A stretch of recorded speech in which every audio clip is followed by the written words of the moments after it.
Monday morning, the 4th of September 2023. Beatrice Adamu Iji is my name. Could be that too, will be fine with me. And today being the first edition of Unity Trend, it promises to be very, very interesting. And so in the studio, you know I don't do this alone, so I have an in-house analyst, Mr. Shaibu Doro. He's a political scientist. Doro is very much in the studio, and this morning I would love to say good morning, Mr. Shaibu. Thank you, Kobe. Good morning, viewer and listener. Thank you for joining us. We look forward to an interesting interaction as usual. Thank you for your company. Thank you for always being there to keep us going. It's a pleasure being here once again this beautiful Monday morning. We hope it's going to be a beautiful ride as usual. Welcome. Oh, thank you, our viewer, and of course our listener. Now, in the studio this morning, it's not just me and Mr. Shaibu Doro. We also have in the studio a guest who later on, the next segment of Unity Trend, will be discussing a topic, a very interesting topic. However, I don't want to wait. Let me just introduce him, even from this very segment of newspaper review.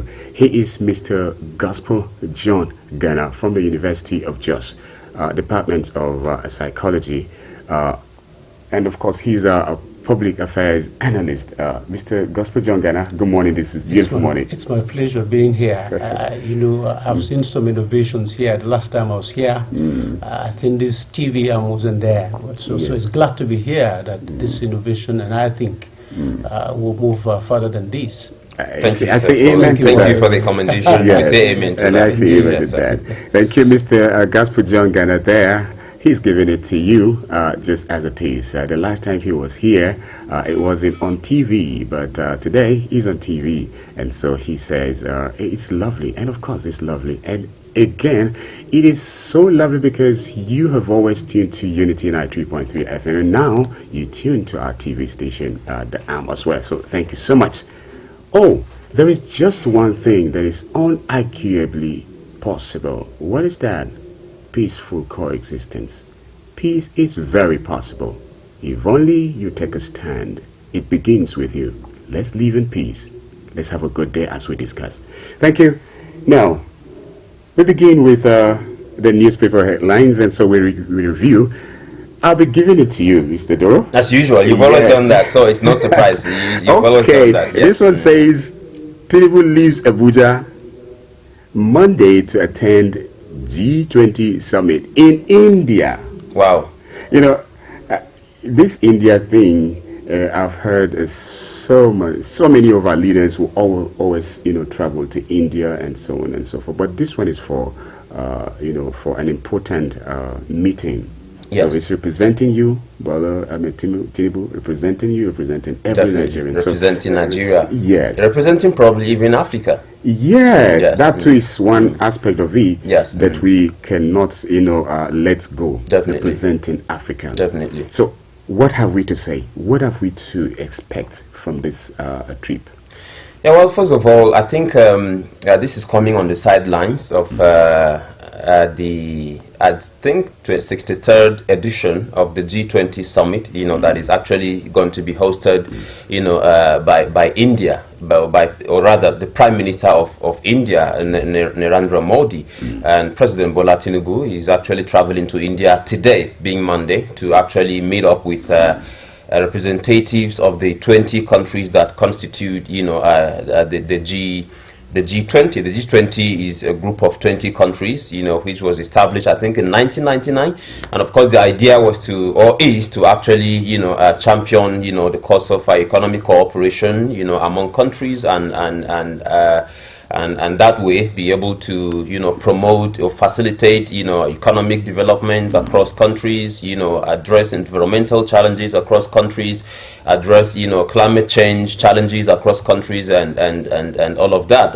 This is the issue. So President Tinubu will be traveling there today, as an invitee, where he will actually be, addressing world leaders on economic issues, Nigeria stands on certain global issues and all of that. I do understand that, President Tinubu will also be delivering, a speech, as part of, Nigeria's contribution to the summit and all of that. Now, the theme for this year is One World, One Destiny, One Future, because of course every year there's normally a topic that actually sets the tone for discussion and interaction among global leaders and things like that. So the topic or the theme, for this year is One World, One Destiny, One Future, and for me that is a very interesting one, because I think here and elsewhere, we've always advocated for that one world, right? This is the issue, because at the end of the day, I think when you look at even the fact that the world is globalizing,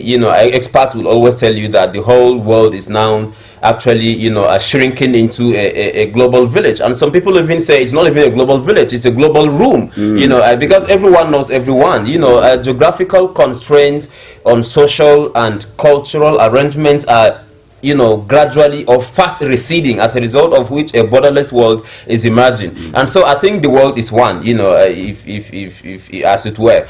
This is the issue, and that is why I would love a situation where the modus operandi of the international system will operate on an injury to one, injury to all basis, so that we're all partners in progress at the end of the day, regardless of political, national, ethnic, whatever affiliations. This is the issue. So I think it's interesting that President Tinubu is traveling there to represent Nigeria and probably even Africa. This is the issue. And of course, again, I think another dimension to this whole issue is the fact that as according to the president's spokesperson, Ajuri Ngelale, the president will not just be going there as a representative of Nigeria. He's not just going there to deliver a speech and meet up with global leaders and all of that. He will also be in the process, exploring in investment opportunities to Nigeria. And I think for me, that is the most important aspect of it, right? We have always said that no nation is an island, and our nations do need each other, to be able to survive and things. And I'm glad that the theme for this year, One World, One Destiny, One Future, actually captures or reflects, this particular this particular issue. And still talking about the one world, one destiny, one future. One future. And that is why I heard you mentioning that an injury for one is an injury to all. Yes. I think I love it. I love the world to operate on that basis. How true is this going to be? It remains to be seen, definitely, but it's something we have to work towards, and I'm glad that the team has actually come up to reflect, some of these issues. And of course, like I did say, Nigerians are already saying that President Tinubu is already traveling here and there and all of that, and Nigerians are watching, with eyes open to see, what strategic benefits, these travels are going to attract and all of that. Don't forget that then President Muhammad Buhari was said to have traveled over 50 times to 50 different countries across the world and all of that. And anytime Nigerians lamented the huge cost of these travels and all of those issues, the defense had always been that the country had to actually link up with leaders across the world with a view to attracting economic opportunities and all of that. But at the end of the day, I think the consensus has been that nothing much actually came into the country as far as those travels were concerned, and billions of naira had already gone down the drain and things like that. And so now that President Tinubu is traveling across the world and things like that, we hope that at the end of the day something is going to come back to Nigeria as a result of that. His spokesperson talks about attracting investment opportunities, and I think for me that is the most important part of it. Like I did say, you cannot talk about economic development today in the modern world, in a fast globalizing world, without even talking about foreign investment and things like that. This is the issue, because at the end of the day, citizens of respective countries need job opportunities, economic interdependence, and things like that. And you can only achieve that if you're able to attract the right people to invest in your countries and things like that. And so we hope that at the end of the day something is going to come from that. But talking about one world, one destiny, one future, and you did ask a very intelligent question, which is that how possible is it to actually, how realistic is this one world actually possible? I think against the backdrop of this whole narrative, I would like to say that we can't have one world, because you see, anytime these things happen, anytime global leaders meet to discuss issues, they will usually come up with very catchy and interesting themes and all of that. But at the end of the day, you discover that the modus operandi of the international system itself actually seems to betray some of these slogans that are adopted during international conferences and things like that. You can't be talking about one world, one future, one destiny when we have two different worlds. This is the issue. But Mali would say, until the philosophy that holds one nation superior and another inferior is finally and permanently abandoned, the world would not know peace. This is the issue. So and we were talking about the coups, some of the fundamental causes of the current coups in Africa. Just I think sometimes last week, and we did mention here that one of the reasons, I think, is the imperialist tendencies of some global powers and things like that. We can't have one world when we have certain nations that are considered superior and a set of other nations that are considered inferior. We would like to see a modus operandi of an international system that actually gives opportunities and privileges to all nations. At the end of the day, all nations actually relate with each other on the basis of the equality of sovereign equality of all nations and things like that. This is the issue. So we like a situation where certain countries will actually stop manipulating domestic, economic and political conditions of other countries in order to foster or promote some vested interest and all of those issues. This is what we want to see. The global economic landscape is lopsided. It is actually structured in such a way that doesn't give a fair advantage to third world countries like Nigeria. And President Bola Tinubu did say that he's not just traveling to India. One of the reasons he's traveling to India is to use his experience there during the summit to see if Nigeria would it will be a wise decision for Nigeria to consider being a member of the G20 and things like that. Okay, thank you. Although Mr. Ghana is here for a special segment of Unity Train, but he's a public affair analyst. I don't think it would be wrong if you would say something in a minute before we go to the next. I think Doro has actually done justice to in analyzing what to expect. But of course, like he said, one of the key things going to conferences like these, international conferences of countries meeting, is the sidelines. At the sidelines, there are a lot of things that happen, politicking, and then you begin to seek opportunities. I think if part of what Tinubu will be looking out for, or what we will be expecting for him to robustly discuss with other international leaders, is the coups that are happening in Africa. That is quite worrisome indeed. And here in West Africa is also, is very close to us. Niger is just, is seamless. The borders are just seamless. So I think that should be a key thing to discuss and begin to make alliances. And of course, like he said, opportunity when you have leaders meeting together, then of course you can break even in a lot of areas. You begin to seek collaboration and of course investments in your country, and especially with the issue of democracy.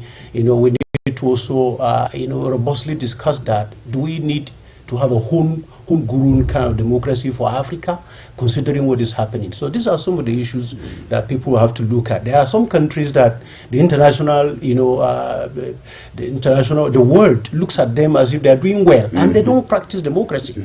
So could we have a way of marrying democracy and other systems that are peculiar to us? Okay. Yes, we have our own peculiarity. But away from this, let's just see this. This one says Nigerians lack confidence in the justice system.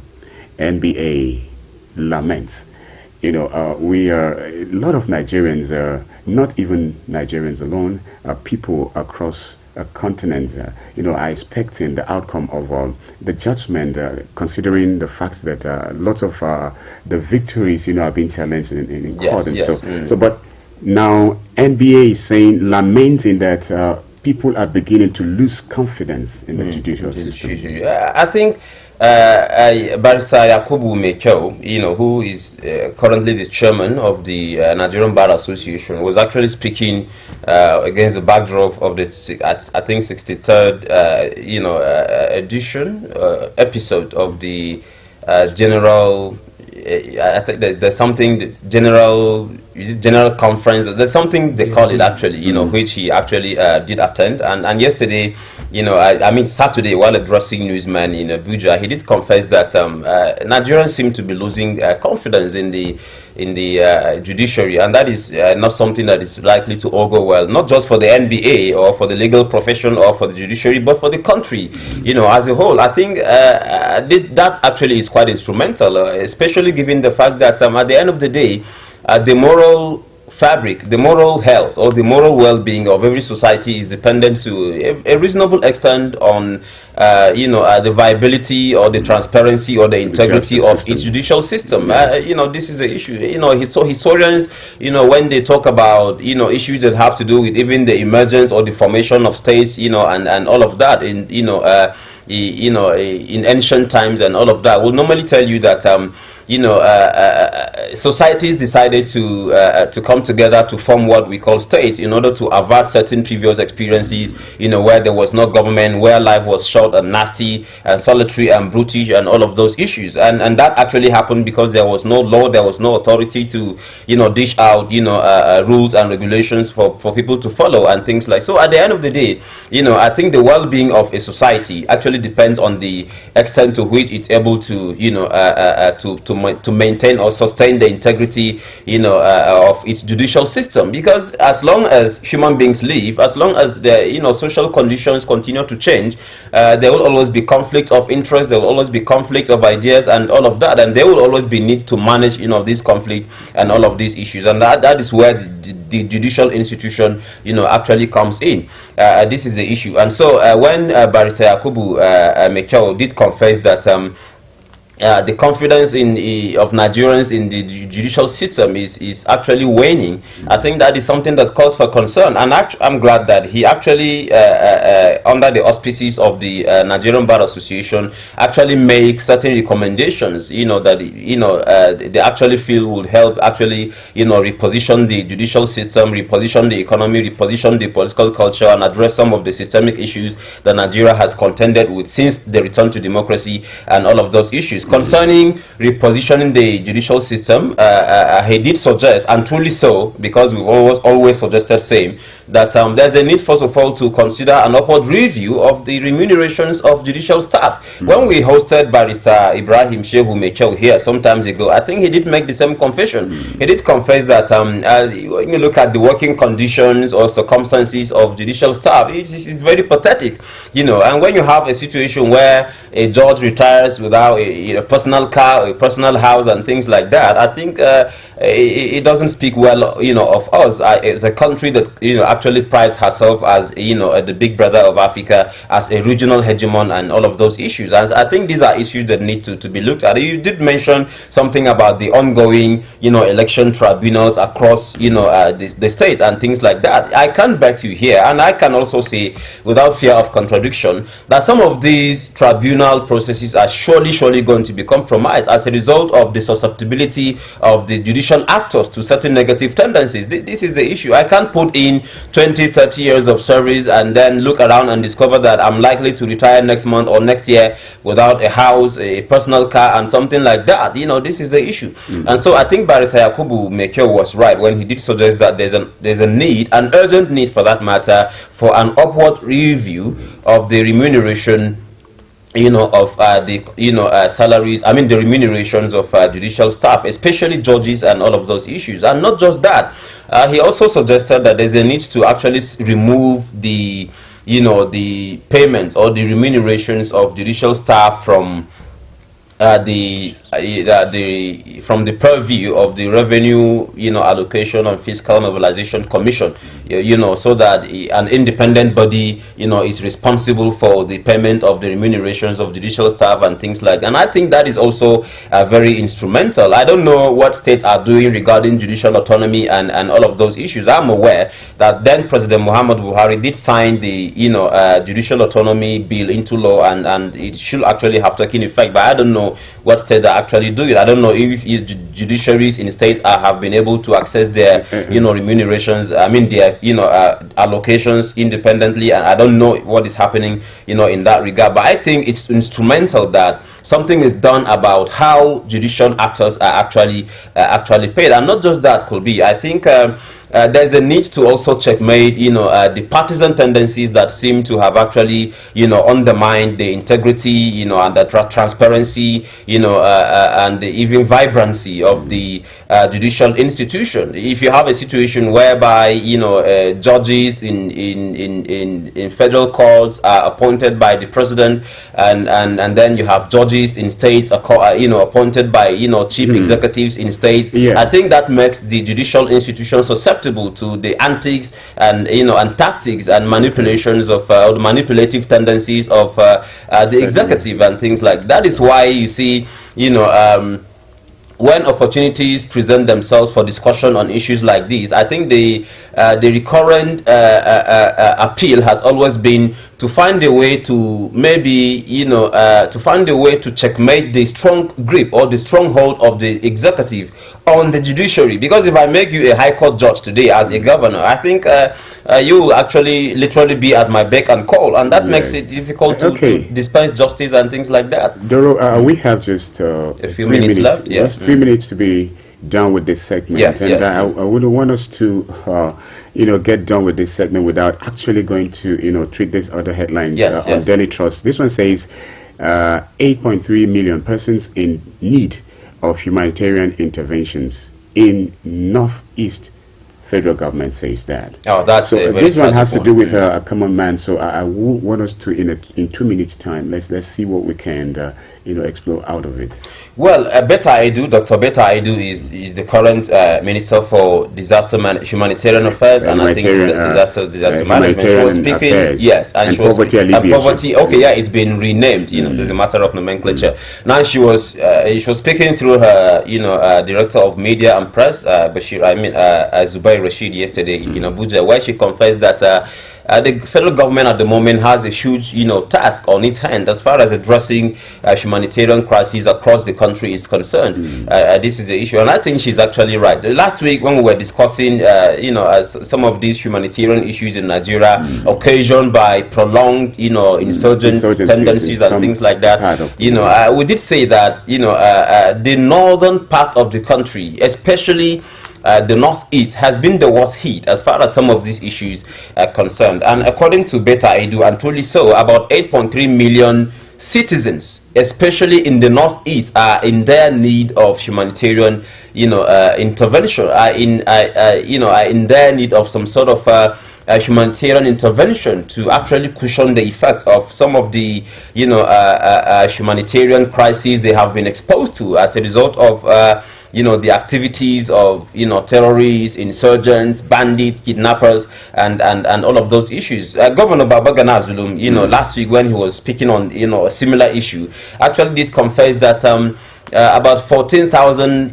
lives had been lost in northern Nigeria from 2010 till date. And I think it probably was just being euphemistic. I think if you were to go by the raw data available from the NBS and research institutions, I think it's probably even twice the number and all of those issues. So I think the onus is on first of all the FG to see what it can do to address these issues, and Beta Aidu herself, being the Minister of Poverty Alleviation and Humanitarian Affairs, actually has a huge responsibility to make sure, because I think we need to go beyond rhetorics. Yeah, she confessed, and apparently from what she has said, you can actually see that she is aware of the challenge. But again, at the end of the day, after 4 years, or 2 years into her tenure, Nigerians will be asking, what has she done, to actually address some of these issues and things like that. And like I did say sometimes, last week, President Buhari gave, Northerners, a fair share, or even the lion's share of appointment into some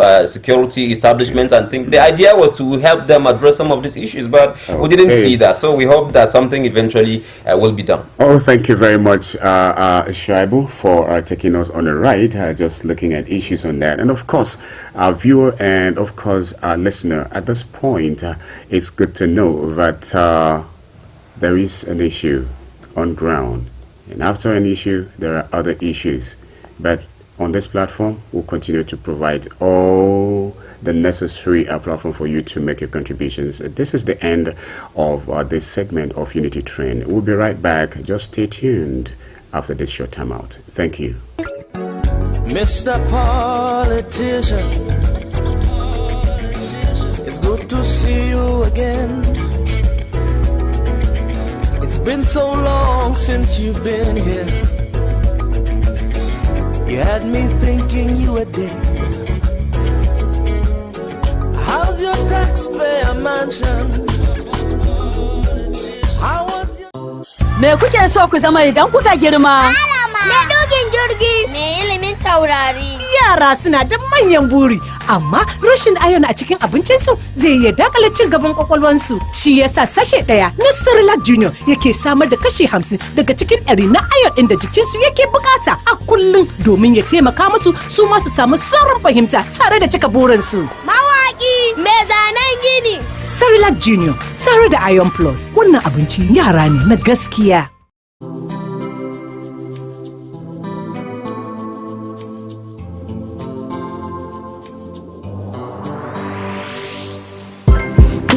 Pay attention, it starts from the foundation. Everybody needs somebody. You turn a blind eye and care nothing less. Say it's just business, all about the money. You are so unbothered as long as they pay. Say it's just business, all about the money. You know they're on a fast lane, but you've got business to run. So you look away the other way. It concerns you. 93.3 FM and of course Unity TV. Of course, time has come for us to, get to see how things are going on, rolling out, not only in Nigeria, but of course in Africa. There is every moment, leadership comes in between every moment, and there will always be one or two people who will be there to lead other people from some certain stage to some other certain stage. And so that is how it's been done. In the studio of Unity 93.3 FM this morning, even from the very review segment, it has been Mr. Shabu Doro, in-house analyst and political analyst. He remains in the studio and we'll be doing this together. If you don't mind, I'll let Shabu Doro to say another good morning to you, our viewer and our listener. Good morning, viewer and listener. Good morning, our guest who has been patiently seated, to take his turn after the newspaper review segment. He's always been here and all of that. And of course, the notice we gave yesterday was a bit short, but he gladly obliged. Being the patriotic citizen that he is, we appreciate that, and thank you very much for always being there, sir. We look forward to, and of course, we're sure it's going to be an interesting interaction when you have certain people in charge. Yes, so we look forward to an interesting interface. Yes, of course, we look forward to an interesting interface. And in leadership, the right people are supposed to be given the right opportunities so that they can serve the people. Now it's time for us to look at the topic that says entrenching a culture of merit, an assessment of Tinubu's cabinet and national development. And we'll be doing this with our guest whom I've introduced earlier on the recent segment, the last segment of Unity Train, Mr. Gospel John Ghana from the University of Jos. He's a public affairs analyst. Mr. Gospel, once again, good morning. Thank you very much, viewers and our listeners. It's a pleasure being here again, like I said earlier on, and I'm glad to be here to discuss, to lend my voice to the discuss this morning. Okay, discussion begins. President Tinubu's cabinet has already been there. I want to believe one of the headlines we just dealt with this the recent segment has to do with issues coming from that minister. Now, with all of these people, now what is our expectation? Do I say what's the expectation or the expectations of Nigerians and of course Africans? Yeah, true. We interact every day, and we're social animals. All of us are involved in this project, Nigeria.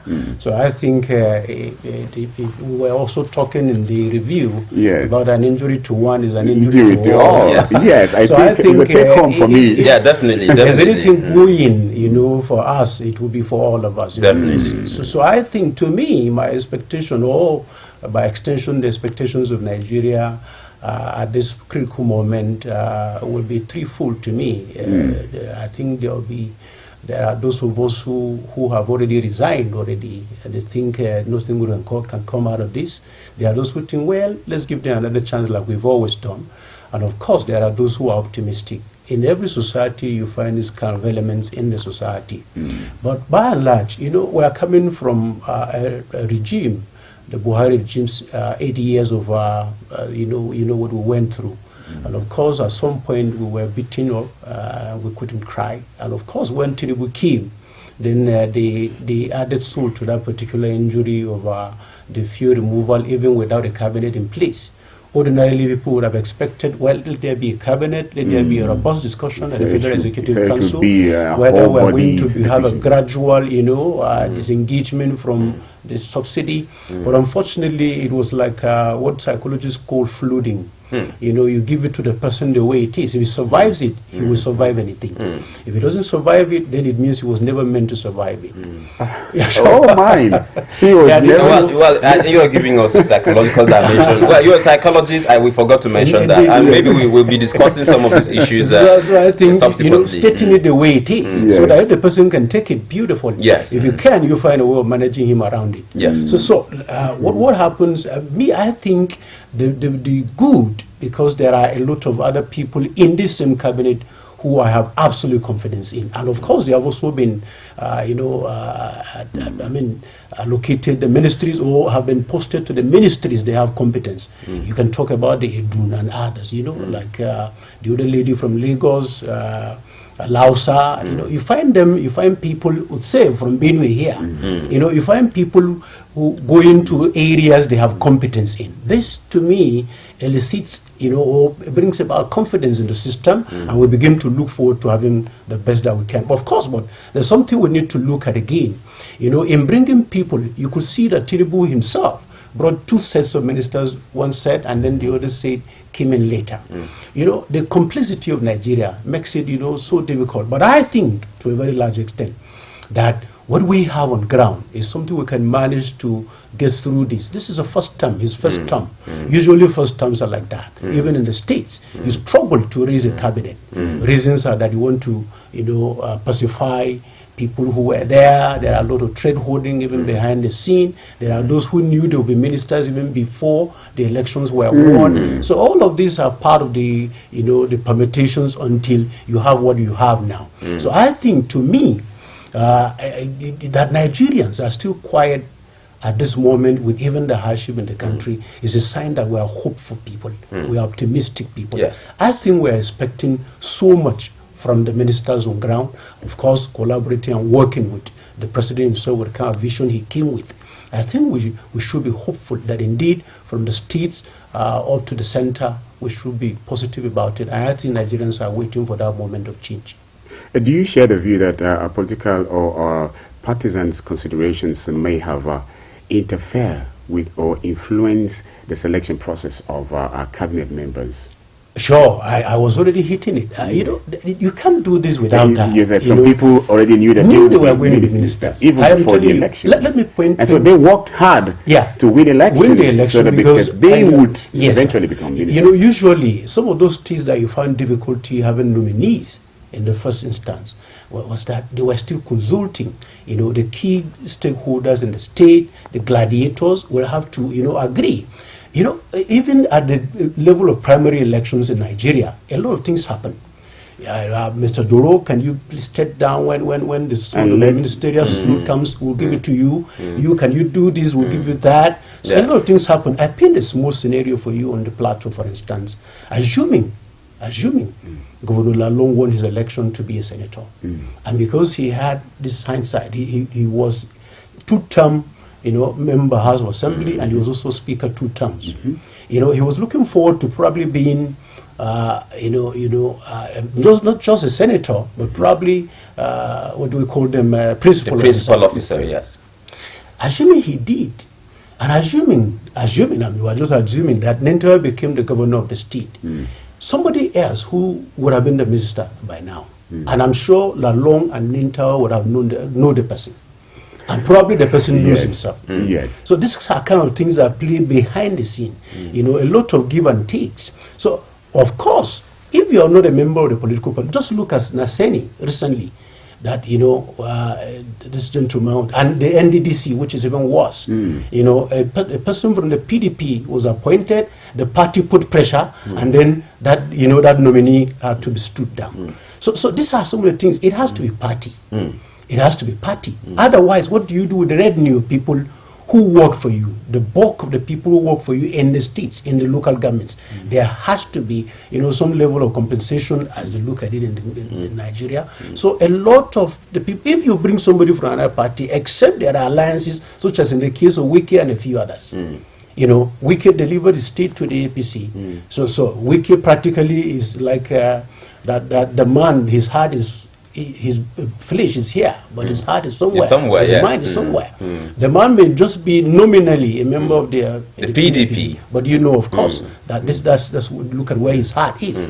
So partisanship, it has always been like that since the Second Republic. You don't expect that I worked, even in our families, you work and then you bring the food and nobody says, look at your small plate. You feel just unhappy as a father. So I think, practically, especially for the first term, this must be the case, that members of the political party must be there. Otherwise, who deepens the acceptability of your party? On whose shoulders will you ride to probably look for the next election? So who will you go to? The other person will amass wealth or some resources, as is key in this country, by people fleecing public resources, just to go back and make a name or create an impact in their communities and also win political positions too. Oh, that's lovely already. Doro, you seem not to be. There are lots and lots of questions I have to ask. He's raised a lot of important issues, and I think we have to grill him on those issues. You seemed a bit emphatic, sir, on the need to, or the indispensability, there's necessity to pacify some actors who may have played a role or two in the in the electoral process and things like that. We do understand that, given the the peculiar nature of the political culture in Nigeria. But should that be the case, or should we sustain that? What happens to merit? What happens to capacity? What happens to competence? What happens to fitness for purpose, if we were to sustain? Truly, you're right, and it's a legitimate concern. That I made those, that I painted that picture doesn't mean I'm very comfortable with it. Okay. It's just that it's a system we have found. Elsewhere, you find people from diverse, you find professionals, you find technocrats, bringing them on board. Let me tell you, when the mantra upon which Tinubu wrote to governance is the fact that what he did in Lagos, the litmus, people see it as a litmus. But of course, he was exposed and he knew those people. Now, he could bring them and they could still, do his party right. But unfortunately, in this divide that we're in at the moment, there is no particular area in Nigeria that you would say this place is saturated. Therefore, even one person can oversee maybe 2-3 ministries, like done probably in the UK and others. You find Secretary of State, and for this and that, so many areas, because you have some sectors of the economy that are super saturated, they are developed already. You just need supervisory roles, and therefore the Secretary of State does that, because there are institutions who man these places. And even when you are not there, I can barely ask and say, between May 29 or from May 29th until 21st of August, who was manning the economy of the nation? It was only the president. There was no cabinet in place. Yes. And the country was running. Definitely. So these are part of the issue of trying to gratify people. What I'm trying to say is that even if you don't appoint those who are of your political party, ultimately they will be able to deliver the deliverables. So it's not good that we still insist. There are a lot of other things you can do for your party people.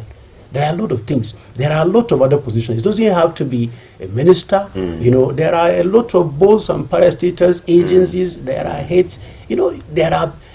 Recently, he recalled the ambassadors. A lot of appointments will be there for people if it's about pacifying or paying back for labor. So I think it's sad as it may, but this is going to be with us for some time. Definitely. Okay. Now, sir, you have been following issues as far as some of these peculiarities, Nigerian peculiarities, are actually concerned. When people talk about Nigeria, they are normally quick to mention the multicultural nature of the country, which has made certain things so difficult. You said something earlier about why it takes a little while to determine who gets what and how and all of that. Because certain primordial considerations have to be. Now, how best do you think we should manage these? How should we stop these primordial considerations from interfering with our attempt to entrench a culture of merit? Sure. I think, to me, it's a structural issue. Not just a structural issue, indeed, it is a systemic issue. And that if we are not careful going to deal with those, we need a long plan. We need to have a long plan in place to take care of this. To me, I suggest what I call that potential identification should be part of teaching in schools. For instance, you read political scientists. I know your capability, but you are from a far village in Kwal. Definitely. may never get to know you. Definitely. So what if there was a process right from when you were in school? Somebody monitored you, the kind of potentials in you. What can you do? Which obtains in other countries. Which does obtain. Because when you look at your report card each time you go to school, at the back of it you find industry, skill, all these crafts and all the rest. They're there. And teachers are not merely meant to just take them and move. They're supposed to look consensuously. Does this one truly merit the kind of statement I'm making about it? If we have a particular course that we call, identifying a resource right from the level of our kindergarten, we'll be able to raise people and then have a database that shows us that if it is this, on the touch of your computer keypad, you'll be able to bring to fore the number of people who can qualify to occupy that position. Then you begin to look at other parameters. Yes. I think it has to be a long plan.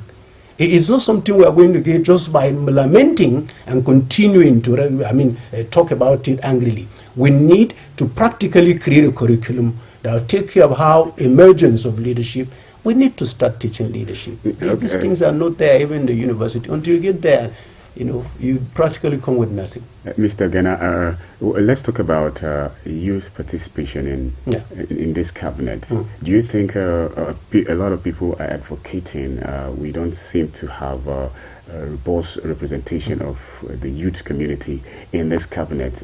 This is because people are beginning to feel over the years it has been people, so to say, older Nigerians leading. And if the youth community will be, well represented in the cabinet, probably there will be a massive change that will result in development, so to say. So how do you see that? Is it truly? Yeah. Very true, indeed. A case in point is always the Macron of of France that people have been trying to, at barely 32, he was the president of his country. In this same country, sir, if we have no forgotten, the likes of Yakubu Gowon, Obasanjo, and many others, all of them, most of them are still alive. They mounted the stage when they were 20, 25, 30. The oldest was about 34. The Nnamdi Azikiwe of this country. Yakubu Gowon probably never even had a wife when he became head of state. He married Victoria when he was the head of state. So I think that there's something is wrong with us. Those youths who got it right at that time began to feel a sense of ownership of the country, Nigeria, that they want to perpetuate themselves until they die. And it's unfortunate. And this is the issue that runs around throughout Africa. All of them who are 70-something and have been there for 40 years now, the Paul Biya, all of them that's generating these issues with a cool thing is because you have held the country for to ransom. Young people that you have trained, even your grandchildren, can have access to power. And it's not correct. This age, there are a lot of things, you know, that have dramatically changed. We have moved far away from where we were. You know, things have changed. We are talking about globalization. People have arrayed. People can sit down here and know what is happening around the world. Yes. You are an older person who cannot even, you know, tap. Yes. You know, so what we are saying is, well, but for Nigeria, on a lighter note, you could find a political party, a youth leader who is 60 years.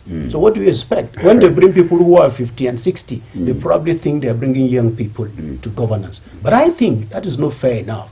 We need to allow the young people.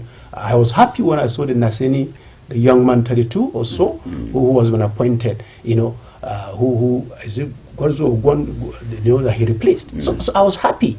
This is what it should be. Allow the youth to. When Tinubu was, you know, climbing this ladder to where he is today, he said the youths who protested the NSAS protest, he was going to maximally use, to get, you know, some of them who are good to bring them to, you know, to leadership positions.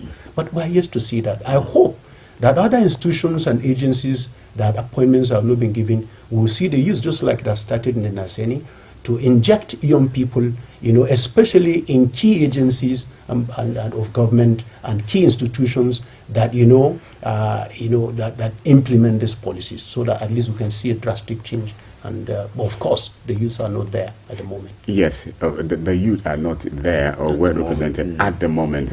Now, having to look at this other issue, where you have people whom have served as governors in time past, now brought back to serve also in the Tinubu's cabinet. This too, you know, is an issue that people are like, oh, is it because they have, some of them have failed, you know, to have, you know, continue maybe or to become minister, senators and so on and so forth, that they are being compensated to have, you know, one slot of the cabinet seat or the...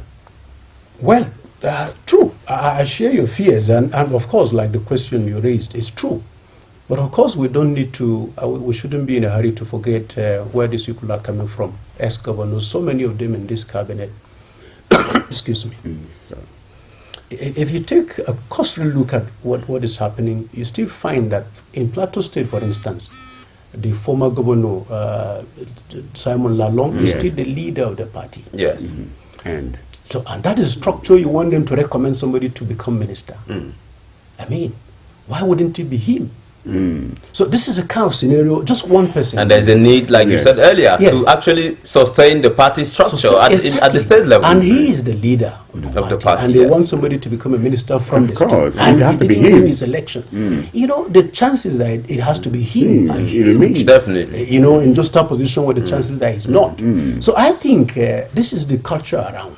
Yes, some of them didn't even aspire to be senators. They didn't. Like Umar, for instance, he didn't.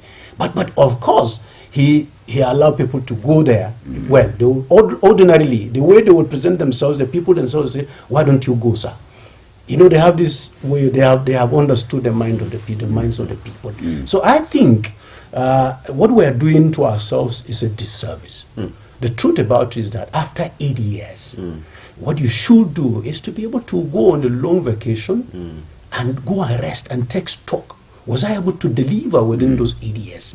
Are there certain things that could there be a foundation? Can I fund a foundation? Can I front a foundation and look for, you know, the support from outside, internationally and locally, you know, to create impact if I didn't do much?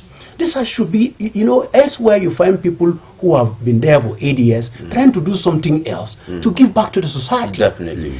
Can you start thinking of creating a cottage industry where you can employ a few people here and there, you know, so that youth can have job opportunities?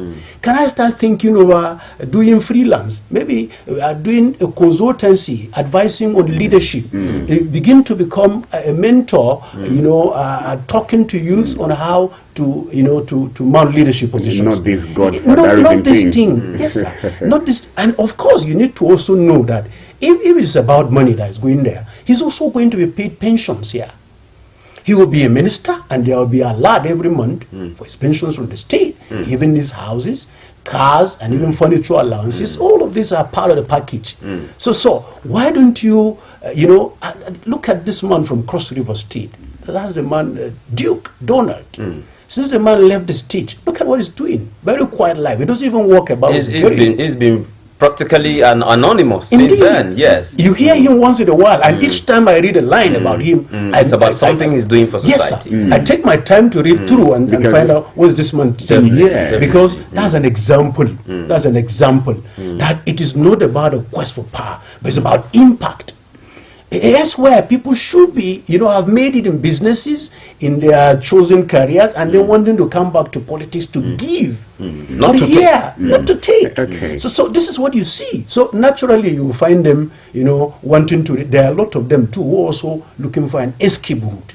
A lot of them have some skeletons. Those who have succeeded, them want to look at their books and they want to bring them to justice. And then they want to go there and hide in Abuja. He's also under the president. He tells the president, "Look, my governor wants to probe me." He takes a phone call to say, "Hey, stand down." So these are some of the issues. They still, the euphoria, people around them. I tell you, this one is going to change a lot of things about Abuja. I'm sure accommodation will rise, even the cost of living, and a lot of sirens in Abuja, because they are coming with their aides too. They are not just coming with their girlfriends, with their brothers and sisters. They are practically moving from the state, the way they were to Abuja. So you can imagine what is going to happen. I think now, excuse me, sir. Yes. Apparently, you're very loaded, and there are lots of things that we're running out of time. But I'll just like to. I'm tempted to ask you this. Yes. You did say something interesting about quitting the stage and bringing on board young people, as successors and things like that. That reminds me of a certain statement that El Rufai had made, sometimes when he was governor. He did say that.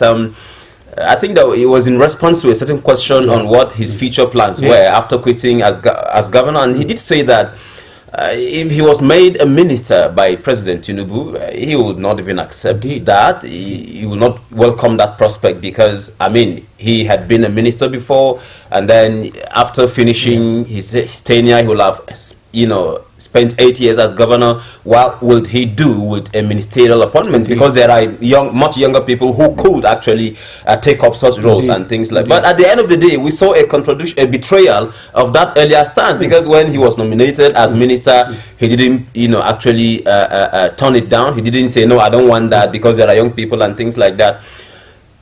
Nigerians sometimes would say that the younger stock is not even ready for succession. Young people are not ready. Young people don't have the intellectual or moral wherewithal to take up leadership roles. Do you share that view? What would you say about the preparedness of the Nigerian youth for such strategic roles? I am telling you, with my interaction and vast knowledge about the youthful population in this country, Nigerian youths are very ready. Wherever they have found themselves, they have performed maximally and to the admiration of everybody. Look at the last administration in the state here. Young people, the Jen Chang of this world, the Jolengs, didn't they do extraordinarily? Yes, and Joleng was my teacher in the Department of Political Science. Yes. Didn't they do much more? Why are they not more pronounced than the commissioners and much more appointees? Look, when we do this, it's because you said they want to, if they want to kick the dog, they give it a bad name, isn't it? So that they can hang it. So I don't want to succumb to that. There are young people who can give you what you never expected. This country, the transformation of this country is in the hands of the youth. The moment they give them the space, this country will move from where we are. I'll show you that. The transformation. The few cases of youths that they will say, well, they were corrupt when they will give them this, they feel they did what, is insignificant, the number. But what we are talking about is the bulk of the youth who have the intellectual capacity. You look, at your age, at our ages now, everybody has attained managerial level. If you are beyond 30, what can you not do? Definitely. What ministry, what department, what agency can you not run? There are technocrats there. All you need is a little bit of guidance on the technicality. And if it is the wherewithal to superintend over those areas, you can do it seamlessly. Oh, the thank problem you. is the opportunities. Oh, thank you very much, Mr. Gospel John Ghana. It's good to have you say all of this in the studio already. Shaibu, we'll just go on a short break. Our listener and our viewer, stay tuned. We'll be right back. And when we come back, it's going to be all of your time to call in and then throw in your own thoughts. Stay tuned. Mr. Politician, it's good to see you again. It's been so long since you've been here. You had me thinking you were dead. How's your taxpayer mansion? How was your...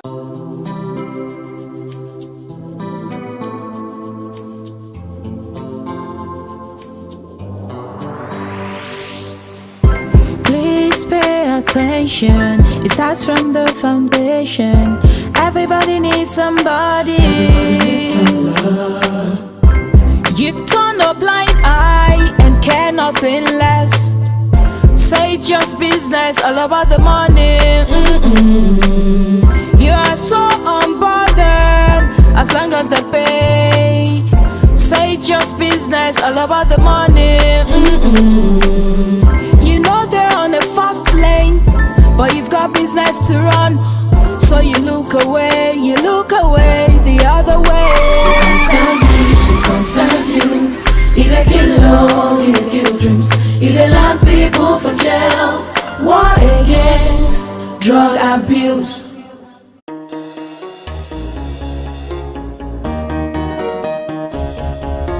Unity TV.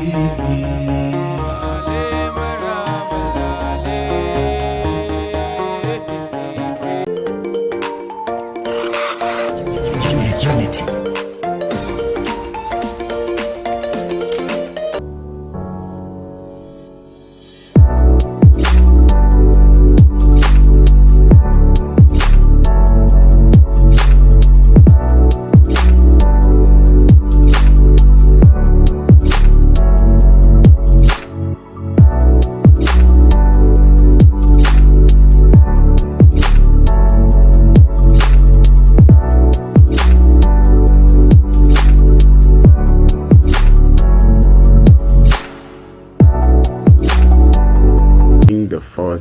September 2023.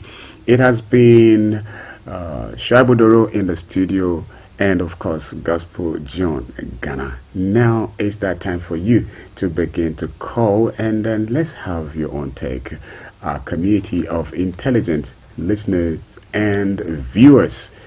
Yes, the number to be a part of the conversation is 070-3235-3315. Those of you on TV, you can get it down the screen and you can join us from any part of the world, of course. Thank you. And on Facebook, you just go Unity Radio FM/TV Jos. You'll be live with us and on YouTube as well. And thank you so much. Ghana, before we begin to receive our calls, I'm sure they will start very soon. You talked about it's not about the quest for power, but impact. Indeed. How can how can we get it right in terms of concentrating on impact instead of quest for power? Not only in Nigeria, but in Africa. We'll be picking our calls any more from now, but in a minute, please. Yeah, sure. Yeah. A good example is the man Nelson Mandela, who came from prison after 27 years in prison, came to leadership position and insisted on doing one term and going away. This is a man who lost 27 years. He would have sought for more time, probably perpetuate himself until he dies. But he said, no, I'll be here for 4 years and I'll be gone. That's integrity. You should be able to know that whatever you do, whether it is quest for power or the impact that we much more love or we prefer, of course, there is an integrity question. How will you answer? Even before a creator, we are faith people in Nigeria. What should you do first? Is it putting the cart before the horse or the horse before the cart? There should be something. Yes, you are aspiring for power. There should be a driving force. Yes. What is the motivation to wanting to lead? Then you must articulate this. If you don't know what you want to do, even if you find yourself in power, you will do nothing, even with the enormity of what you have at hand. Okay, there should be a motivation. Why do you? Oh, thank you very much. Who is on the line this morning? It's my pleasure to hear you in the studio. My name is Abdurrahman. I'm calling from Karade. Abdurrahman, thank you so much. Good morning, Mr. Doro, and the other person in the studio. Okay, our guest, good morning. Ghana. I can hear you. So let me satisfy my mind concerning the issue of the topic. All right. Indeed, concerning the issue of Nigeria politics. So, not any particular democracy that we are getting it in this our country, Nigeria. Okay. Indeed, as for now, Nigeria enter a bad situation.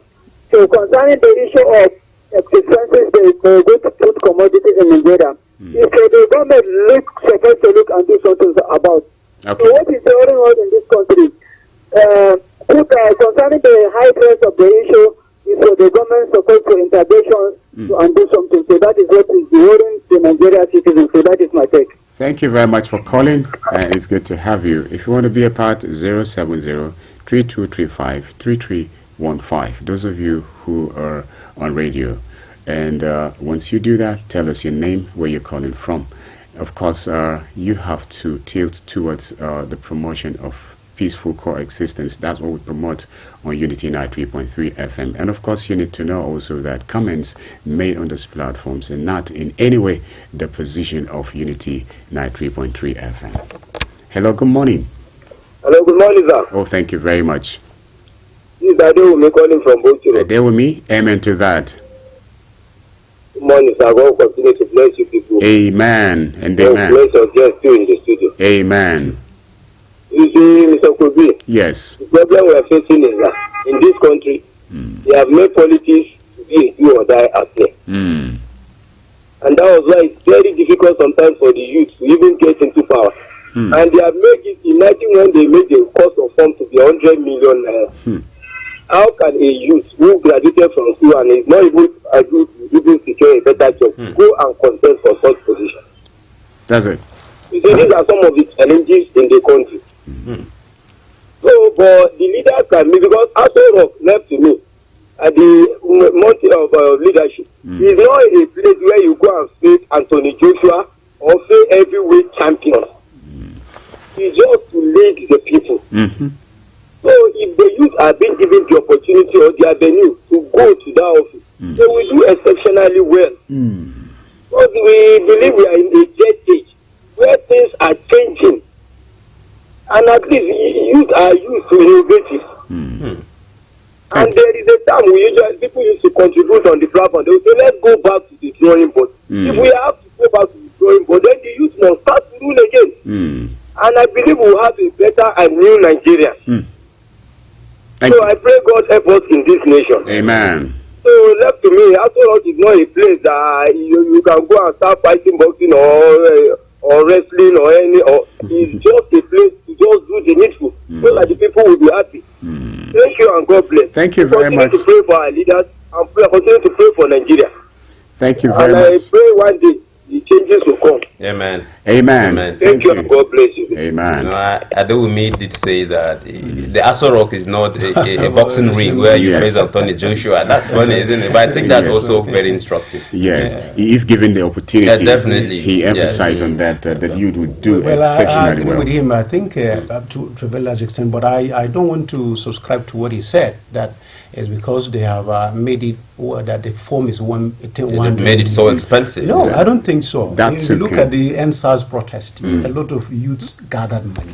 Yes, why don't we start from somewhere? Yes, that's true, Mr. Ghana. Yes, why don't we gather and then... Hello, good morning.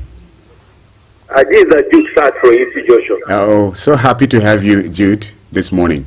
My brother, what I have to say this morning now is that the people in power are not doing well to the citizens. People are suffering. And they are not doing anything about it. Okay. They are just after themselves and their family. My brother, let me tell you something. If people, masses rise up in this country, they can never find it easy. In that their comfort zone, the TV is comfort for them.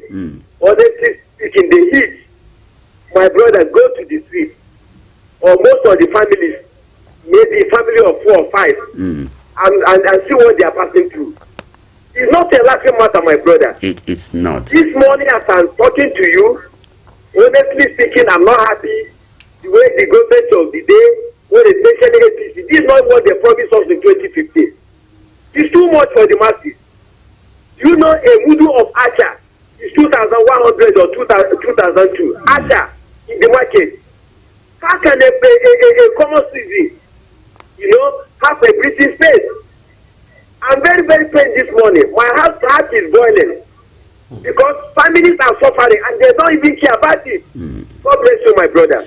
Thank you very much. When we come on air, sometimes it's like we are not, affected by some of these things. No, we are also in it, together in it. The pains, it's for.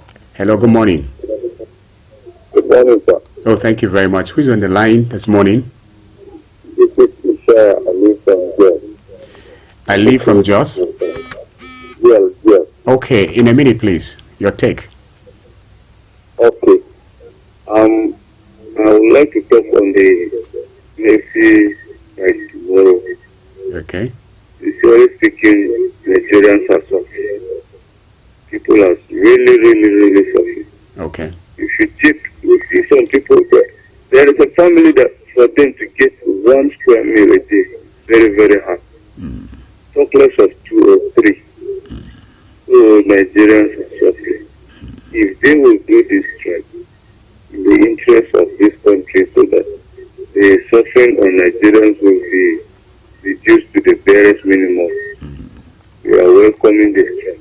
But if they are doing it for their own interest, quite unfortunate. But I would like them to please do what the Nigerians.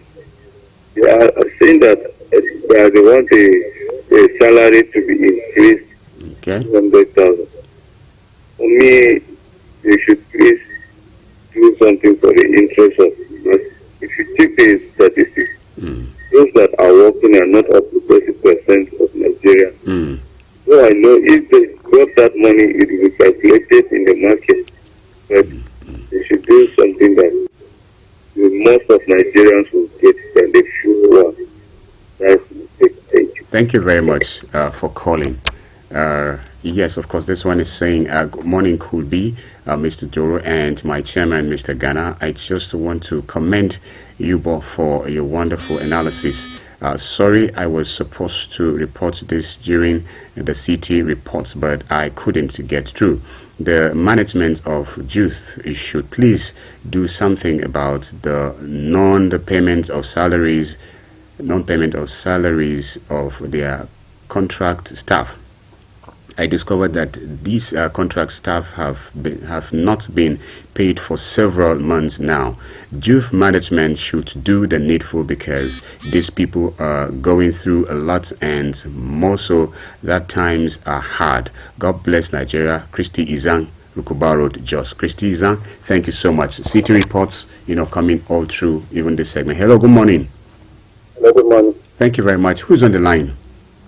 I'm calling from Dogo. It's good to have you. Your contributions. Thank you.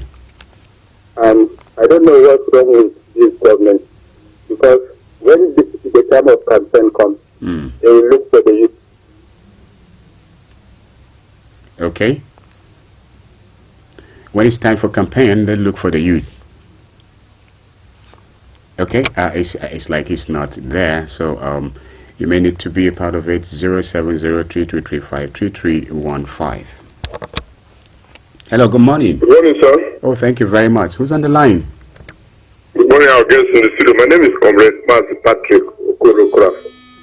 Calling from Owo in Anglo Trust Statistics. My brother. Oh, thank you very much. Thank God that today is Monday. Yes. So there's need for elite, anybody that is in this country. As long as God has blessed you, at least just try and bless other people. Yes. Thank now, you. some schools have reopened, some are about to reopen. There is no active okay. If you cannot give this, don't get about the palliative this way. After eating fruits, you go and produce the remnant will not turn to manure. Go to schools, help children, at least pay the school people to buy books. But if you go to Rampant or any place to shop in Nigeria, see how costly books are. At least you can buy this books and give these children. You are not empowering them forever. Honestly speaking, because what is happening like that? Now look at it. Ask yourself, the GUC at level. See the confusion now among themselves. This one say no, this one say yes. The confusion. Knowing fully well that salary people collect cannot even pay their transport money. Not to talk of eating lunch or breakfast or this kunu, sake or kunu, manki and waiting. Yes. And I don't know. It seems people at the top, 20% that are elite, that they derive joy to see people answering boy for them. No will help us in this country. Good morning. Thank you, sir. Thank you very much. Thank you. Hello. Oh, thank you for your contributions. We are going to also read from our Facebook page in due time. Hello, good morning. Thank you. I'm Musa Ike calling me from Angoro. Musa Ike, you're welcome. Thank you, well done, my people. Thank you, sir. You see, leadership is a serious business, and leadership is all about meeting the demands of your citizens. Yes, that's true. We are talking about alleviating the sufferings of Nigerians and all these things. Federal government are playing its part. Are the states not ready to play their part? Are the local government not ready to play their part?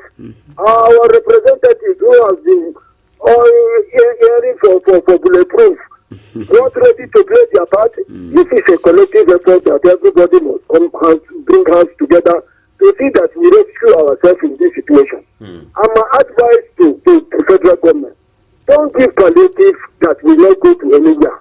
We have notified that this well is a scam. In as far as I'm concerned, government must find one thing or the other to subsidize the inflation, either education, health, or agriculture. This thing will go around to Nigerians to see that you release them one way or the other. And Nigerians don't be carried away with what NSC is doing. NSC are not even able to fight for its workers. Talking of we, the entire Nigerians. We should not allow anybody to fool us. Don't go into any kind of protest in the country. It's a harm. It will harm you more than what you are in. I hope all hands to see that we get away from this situation we are in. Thank you.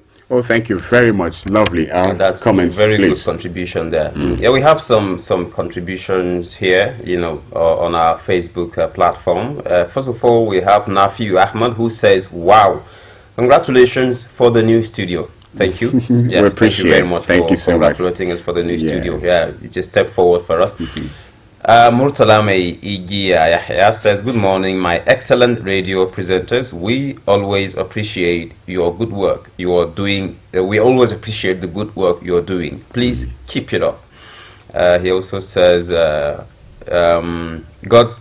may God grant us, God bless Nigeria and Plateau State. May God grant us peace throughout the world and sustainable development.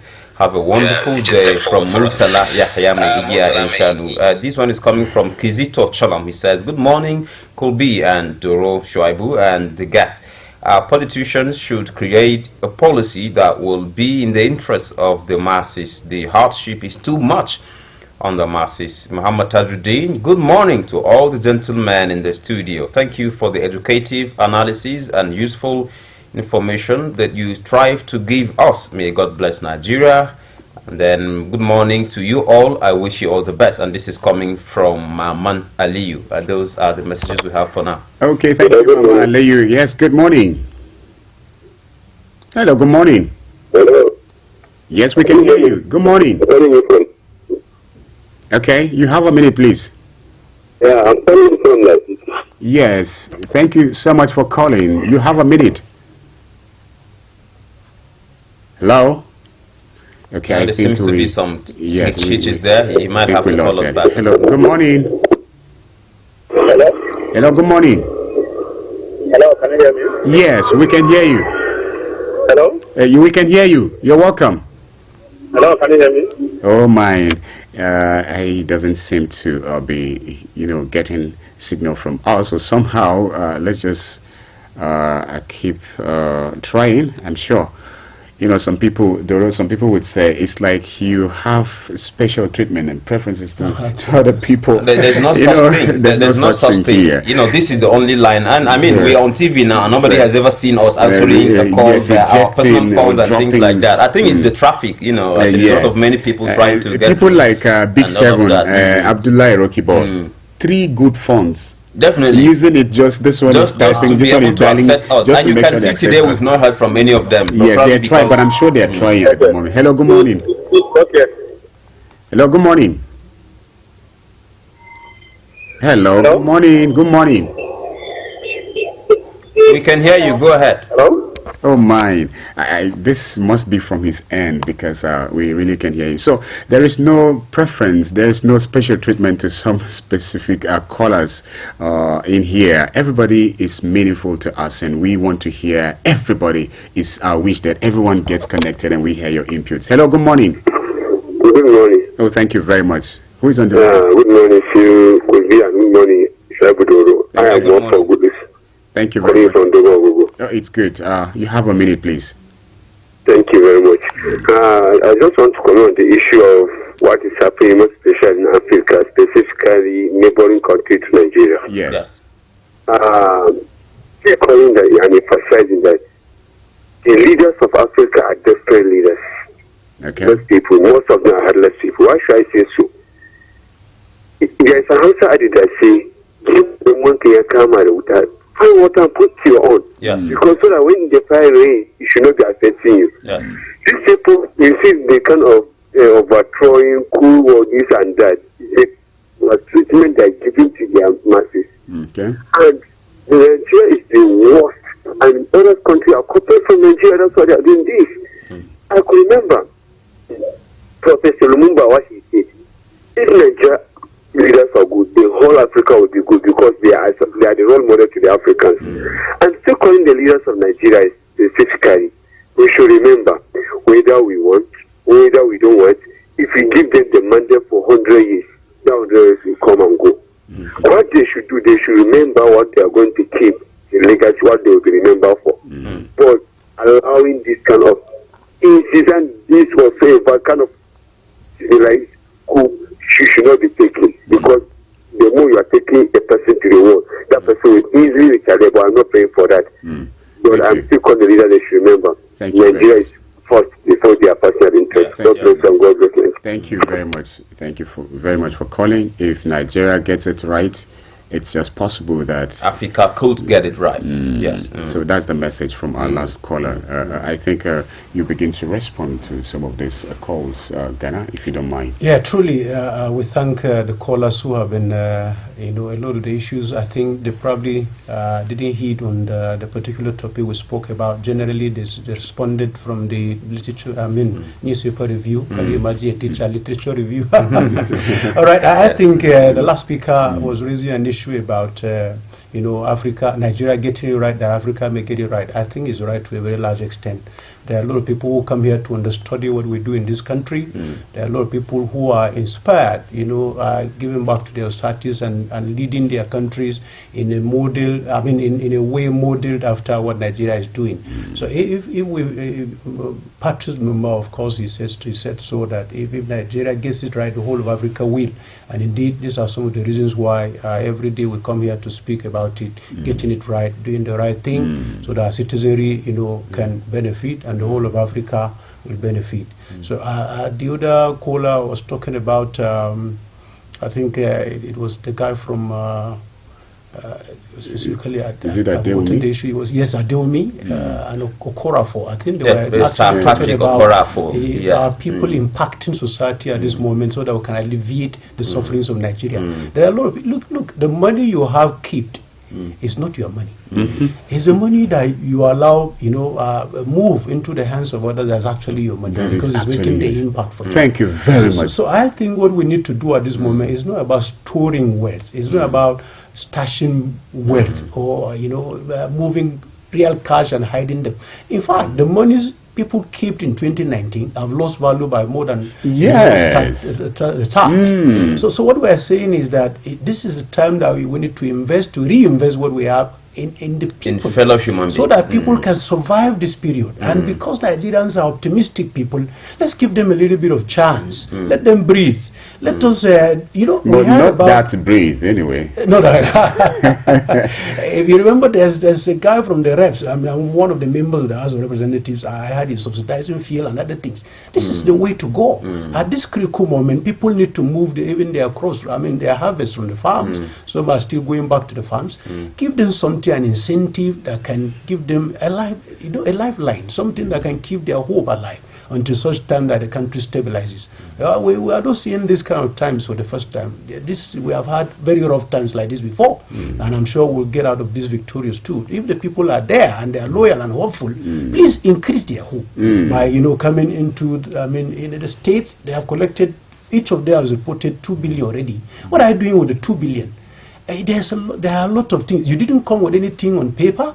If you came with something on paper, the resources is here. Just plow it into the system. Yes. And then you alleviate the sufferings of the people. I think we are taking too long to identify what we need to do to alleviate the sufferings of people at this critical moment, that we don't need to allow them to, so that the thing doesn't snowball into something else. Well, thank you very much. You need to hear what some of our callers during the preparatory Unity Train segments, newspaper headlines and city reports. You can see some of the reports during city reports ordinarily are even brought to this segment. That is to tell you people really want to have platform where they could express their feelings at the moment. And so somewhere even saying that even the measurement, we ourselves are not helping ourselves. Traders, petty traders would, you know, the measurement, the normal measurement, the way you used to have it is much more expensive, and then it's not up to the content you used to have it. They have a way of shrinking there is a way they do things like that. And so at City Report, people were calling and asking that, please, let's be faithful, let's be sincere, let's be truthful. Justice and all that. We're rounding up, though. Yeah, definitely. We can't be pointing accusing fingers at leaders, you know, and yet when in our own little capacities we don't do the right thing. Mahatma Gandhi would say that if you want change, you be that change. I think at the end of the day, we have bad leaders because there are bad followers too, because some of those leaders were once followers and things like that. So if you're a bad follower now, inevitably you're going to be a bad leader when you eventually have the opportunity. That is the issue. And like somebody did say, let's be our brother's keeper, right? It is time for humanity to actually pull together.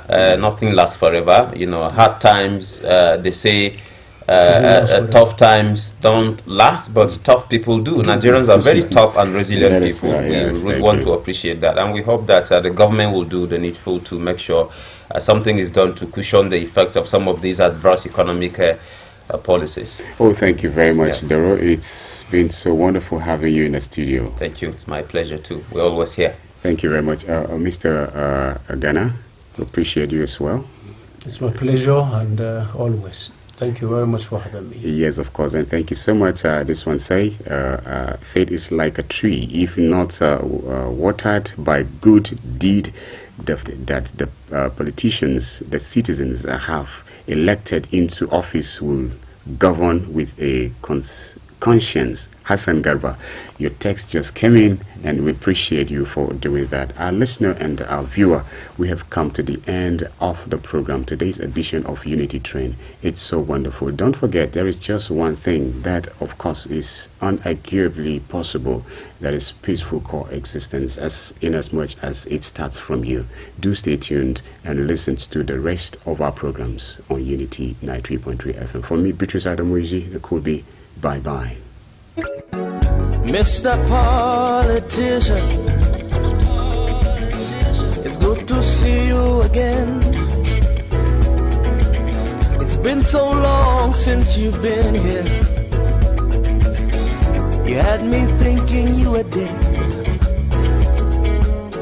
How's your taxpayer mansion? How was your...